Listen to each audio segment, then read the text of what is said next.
Vitality's win streak is over, Valve cancels major qualifiers, Xantares got arrested, and the first matches of Blast Austin Major Stage 3. Plus a bunch of other exciting news from the world of CS2. You're watching CS2 News Hub. Let's get straight to it. We shall kick things off with some transfer news. We finally know how much Falcons paid for Kyousuke. According to Overdrive, who's not only a well-connected insider but also worked for Team Spirit as a scout, the transfer cost was around $2 million. For context, Nico's transfer was around $1 million, Monacy went for somewhere between $2 and $2.5 million, and the Heroic Trio, which now seems to be just Kixon, cost around $5 million.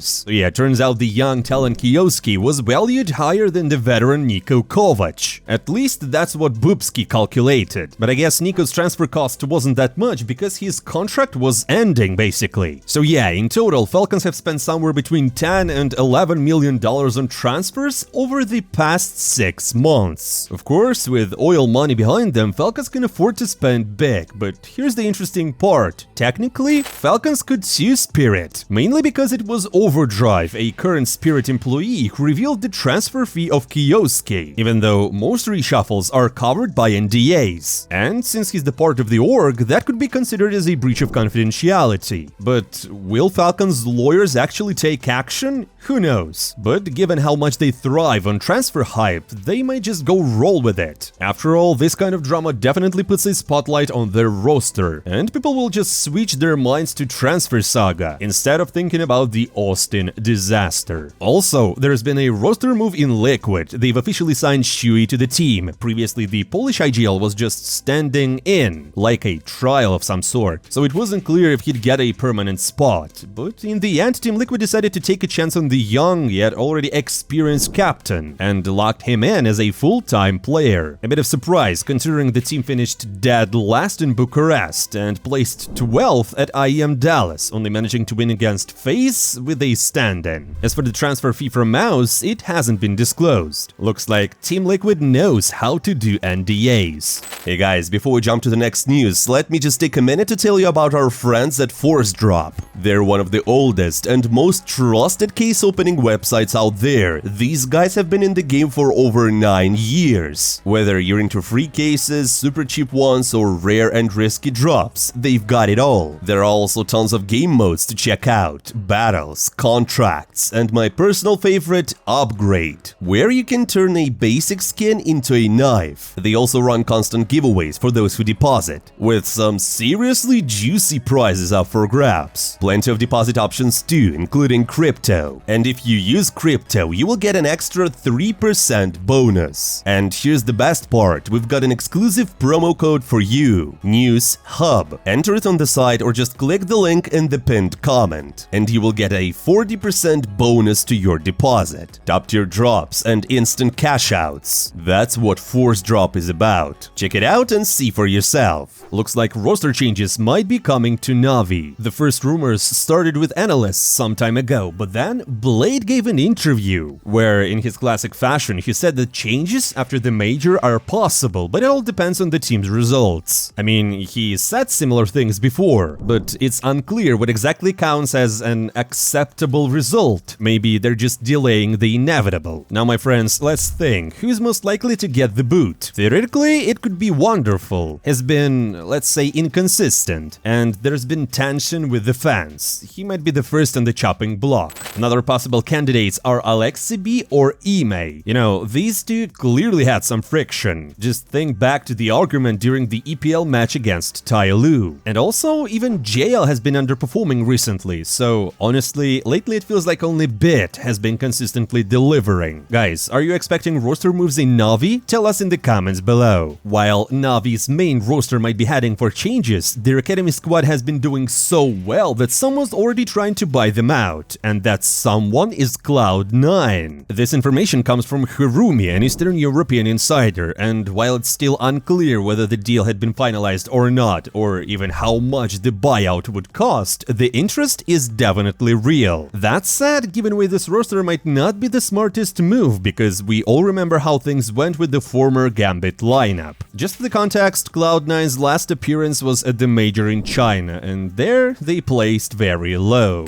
Now let's talk about something that will shake up the whole scene. Valve officially decided to remove qualifiers for majors. From now on, teams will qualify based solely on the VRS ranking system. 32 highest-ranked teams from VRS will get direct invites, and that's it. For reference, at the Austin Major, which is happening right now, 16 teams made it through regional qualifiers. According to StarLadder, Valve reached out and explained that VRS was created to connect community events with major tournaments. They also said that the qualifiers don't make any sense and actually mess up the rankings. Just so you know, if this system was applied to the current Austin Major, we would have seen teams like Astralis, Gamer Legion, SAW, BC Game, and BIG, while from Asia, the Huns, Semperfi, and Rare Atom would have gone instead Chingiz Warriors, Tyloo, and Lynn Vision. Naturally, this decision stirred up the community. Fallen and Snappy both voiced concerns, saying that the system removes a huge chunk of the competition. With this setup, top-tier teams will just need to stay consistent, only a total collapse would prevent them from qualifying. Messi also had mixed feelings. He pointed out that without qualifiers, lower-tier teams will basically have no path to majors, especially since Valve inconsistently decides which events actually count as VRS or not. But if Valve starts regulating this more actively, he believes the system could work. Although Sponge summed it up best. Open qualifiers are essential to an open ecosystem. As for the weirdest take, HLTV's editor Nero tweeted that this was the right move, and now the major will feature only the best of the best. Turns out he was being sarcastic, but there is always a grain of truth in every joke. He added that if Valve plans to manage invites and tournament access properly and avoids visa issues, this could definitely work. But now here's the wildest part. Mixed region teams like Liquid and Wildcard will be affected as well. To handle this, Valve introduced something called a region prestige ranking. Here's how it works. Europe above Americas above Asia. So a team with, say, 2 European players, 2 from NA and 1 from Asia would now count as a European team, all because of the prestige system, meaning next major we might not see Amaranth's team, Wildcard, in the mix. Guys, what do you think about this change? Tell us in the comments below. Now let's talk a little about Lynn Vision, because we've got a touching story about their most memorable player, Emilia. After Lynn Vision made it to stage 3 of Austin Major, Emilia shared an emotional message about his family. He said that right now his entire family is getting by thanks to his mother's job, and he really hopes that his CS career can improve their situation. He also says thanks that she believed in him. Emilia also mentioned how much he misses his dad, which led to many in the community think that his father has passed away, but later he clarified that his father is actually in prison. After hearing the story, the CEO of Aurora, Larich, reached out to him personally. He gifted Emilia a $5,000 skin, and if Lynn Vision makes it to the playoffs, he promised to multiply the gift 5-fold. And while things might be going well for Aurora's CEO, it's a different story for some of his players. Recently, Turkish authorities and police have started arresting streamers and pro players who showcased case opening sites during their streams. This crackdown has already affected the current Eternal Fire player, Emor, as well as former members, including Xantares, who had only just restarted his streaming career. And while Emor actually got arrested, Turkish police have officially opened a case against Xantares. So now, depending on the court's decision, Xantares may face arrest as well. It's worth noting that one of the key reasons former Eternal Fire players moved to Aurora in the first place was this new law. No case openings, no gambling, nothing. The same one that now puts players behind bars. Aurora hasn't made any official statements yet, aside from unveiling their new jersey, which features the Turkish flag on the chest and Ataturk's signature on the right sleeve. And now for the main event, the first matches of Blast Majors Stage 2. Turns out Blast knew exactly how to stir up some hype, kicking things off with Legacy versus Vitality. On paper, it should have been an easy win for the Bees, especially with Inferno as their map pick, one they dominated over in Dallas. It started with a clean pistol win for Vitality, but then it felt like the teams just swapped jerseys. Legacy started racking up round after round, 5-1, then 6-1, and the gap just kept growing. At one point, Sadzin even screamed mid-round that he was about to catch up with the fat guy, referring to Zaiwu. Vitality only managed to get their second round when the score was 8-1, and it didn't help because the Brazilians just kept rolling and the first half ended 9-3. And then Vitality didn't win a single round in the second half. Can you imagine? Just like that, their 30-match win streak was over. And here's the twist. They haven't won a single best-of-1 this entire year. Talk about brutal timings. Even Apex admitted, we weren't ourselves today. The Brazilians 100% deserved the win. Meanwhile, on the other stream was another upset because Virtus.pro managed to take down MOUZ. Although it wasn't a complete stomp, VP did start strong with 8-4 in the first half. MOUZ tried to claw their way back, and they almost did it, but it wasn't enough. Team Liquid also had a rough start, losing their opener to Lynn Vision. Looks like the 5k gift from Larich really fired up the squad. They took down Liquid 13-5. It was a disaster. And one of the most entertaining games was Aurora versus FaZe. Aurora completely dominated the first half, and Wikadia even knifed Simple for good measure. Frozen tried to fix things with a 1v2 pistol clutch in the second half. He's going to have to come out here. He's going to be forced to move out. Can he find this first player that's just occupying his attention as much as possible, being so annoying? Goes for the defuser!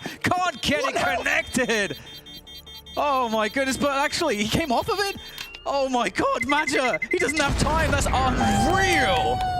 But when you're down 10-2 on Aurora's best map, well, the comeback wasn't happening. The second round of best-of-1 gave us one of the most entertaining matchups, Vitality versus Nemiga, all thanks to their captains. Both Apex and Lear love to talk trash, so we were in for a spicy one. Lear kicked it off after winning the pistol round.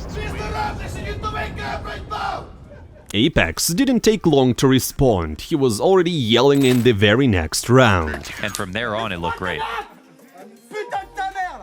At 6-2, Lear shouted at MOUZ, telling him to stop giving up opening kills.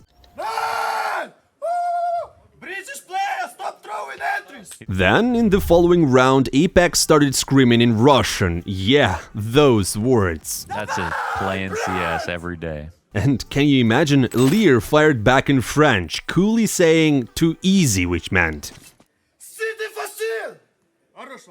But in the end, Apex had the last word, proudly calling himself a 50-years-old clutcher. 7 map points for Vitality. Yeah, so... I don't hear you from the beginning, bro. I saw it was a battle. Nemiga dropped to 0-2, but we've got a legendary post-match photo of the two most toxic IGLs of Majors standing side by side. Pure respect. Meanwhile, FaZe battled MOUZ, and it was just wild. MOUZ kicked things off with 4 rounds in a row, but then it all just fell apart. FaZe went on a streak, nearly 7 rounds back to back. So they took the first half. After the side switch, MOUZ managed to regain control for a bit, but FaZe answered with a 4-round streak of their own. There was one highlight we wanted to show you. Rain pulled off a beautiful clutch by just ignoring the enemy team. And he will go for it, Zash. Do you call the bluff? Oh, Rain. Oh, that's it. That's what you want to see. Pros do not fake. At least not the Norwegian ones. Oh, what? Yeah. So, MOUZ dropped to 0-2, while FaZe Clan moved forward. After the game, karrigan said they knew MOUZ would get nervous, and they fully used that to their advantage. Most of the 1-0 games played out as expected. Navi beat 3D Max, though not without some struggles, while VP handled Legacy, and Spirit closed it out against Lynn Vision. The only real surprise came from the Aurora versus FURIA match, because you'd probably think that the Turks would take it easily, although instead the Brazilians, or should I say the international squad, just ran over them. Aurora just couldn't get it together and the momentum never shifted. FURIA finished the job in the second half after securing 8 straight rounds and then just got their 2-0. That leaves us with 2 huge matches for a playoff spot, FURIA versus Virtus.pro and Spirit versus Navi. Now let's talk about the first one, and surprisingly their game against Virtus.pro turned out to be easier than the one against Aurora or the the Mongols. First map, Mirage, VP spec. FURIA absolutely dominated the first half, 9-3, and VP didn't win a single round after the side switch, it was that easy. Train wasn't much tougher either. FURIA closed it out 13-5, with Kyousuke sealing the deal with an ace in the final round. Jump up, but Kyousuke's still out there. That M4 doing all the work. It's a massive quad kill. And he already had he almost had the ace earlier. This time he's going to try and see if he can really complete it. The USB out, and he gets it. An ace. The playoff spot means a lot to FURIA. Their last major playoff run was way back at the Rio Major 3 years ago. So congratulations, Fallen. Now over to Spirit versus Navi, and this one was a bit more complicated. First up, Anubis, Spirit spec. Here the game was neck and neck. Both teams traded streaks in the first half, and Spirit edged out a small lead. After the side switch, it was back and forth chaos. 2 or 3 rounds per side at a time, dead even. At 12-11, Dunk clutched a crucial one to pull Spirit ahead in the series. I mean, obviously it was Dunk. Who else? Playoffs, and the reigning champs getting tested. Donk left up in this 1v1 clutch, a clutch to wonderful. He's lost once already. This time he looks for his revenge, and he's gonna get it.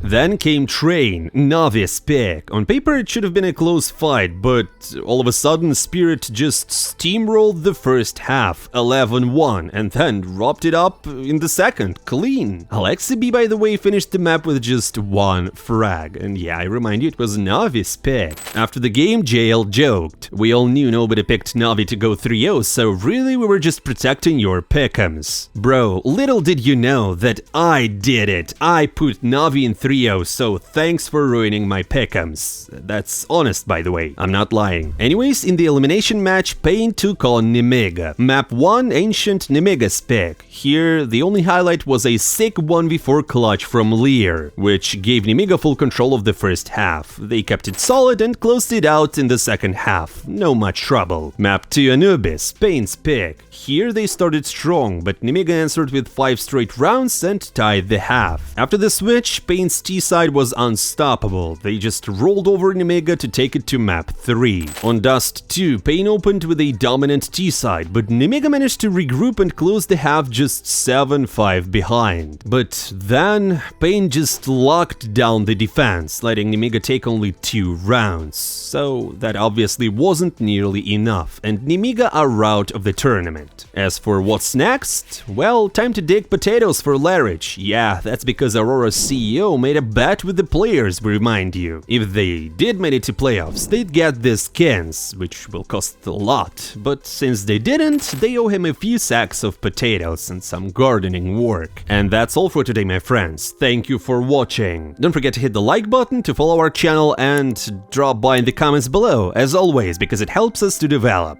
Now, I'm not saying goodbye for a long time. See you soon. Look at all the mess we made.